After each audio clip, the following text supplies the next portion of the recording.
Watch this. One prompt, a single paragraph describing a landing page, and what comes back does not look like something a machine made. Real spacing, an actual visual hierarchy, restraint instead of clutter, the kind of polish a design agency would charge you for.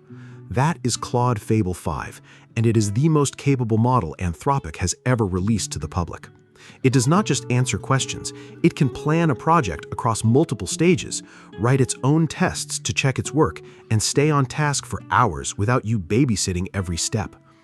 Before we go further, tap like on this video and drop a comment telling me the hardest task you would want to hand off to an AI model completely, start to finish. It helps this video reach more people who are still stuck manually checking every single response. Here's why this actually works differently from the models you have used before. Most AI models answer once and stop. They hand you an output and leave the checking to you. Fable 5 was specifically built to be thorough and proactive, meaning it checks its own work as it goes, and when you run it inside an agent tool like Claude Code, it can plan across stages, delegate pieces of the work to smaller subagents, and verify the result against your original goal before ever showing it to you. That single difference, a model that checks itself instead of waiting for you to catch its mistakes, is what allows it to handle work that used to require constant supervision. I only share methods that I test myself, so let's actually open this up and walk through exactly how to use it. If you're on a Pro, Max, Team, or Select Enterprise plan through the regular chat app, open the model picker at the top of a new conversation and select Claude Fable 5 directly. There is no separate app or hidden setting to dig for.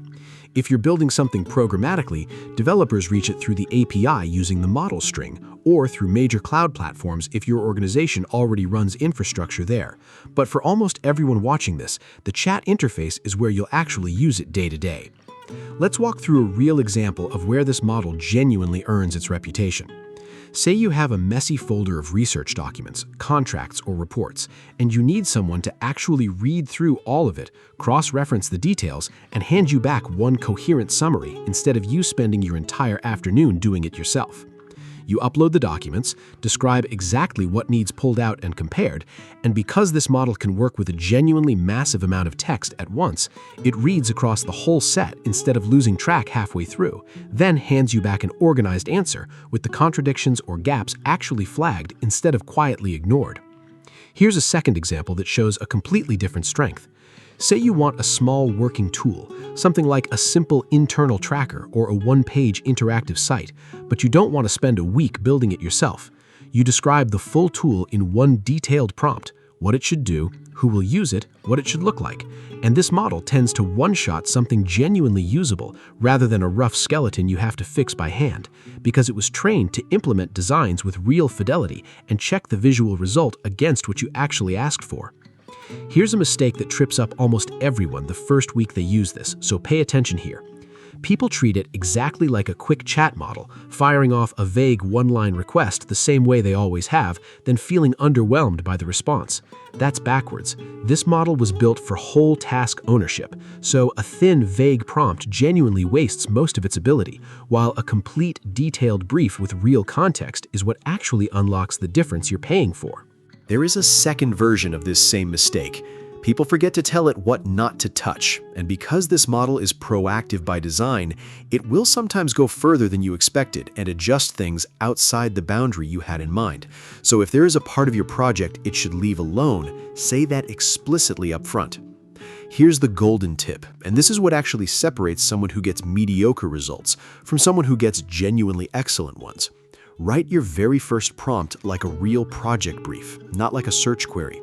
Include the actual goal, the constraints that matter, any format you need the final result in, and anything specific it should avoid touching or changing. Try this specific approach.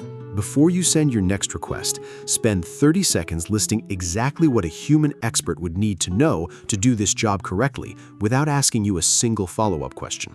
Then put all of that into one prompt instead of 3 separate messages.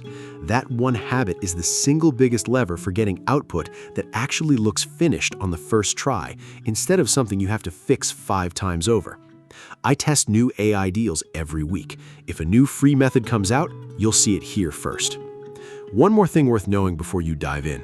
Certain sensitive topics, particularly around cybersecurity and biology, are automatically screened by built-in safeguards, and if your question touches those areas, it may get quietly rerouted to a different Claude model instead of answering directly. That is expected behavior and not a bug in the tool. If this changed how you think about handing off real work instead of just chatting, subscribe now, because next video, I am giving this model one messy, unfinished project of my own and showing you exactly how far it gets without a single correction from me.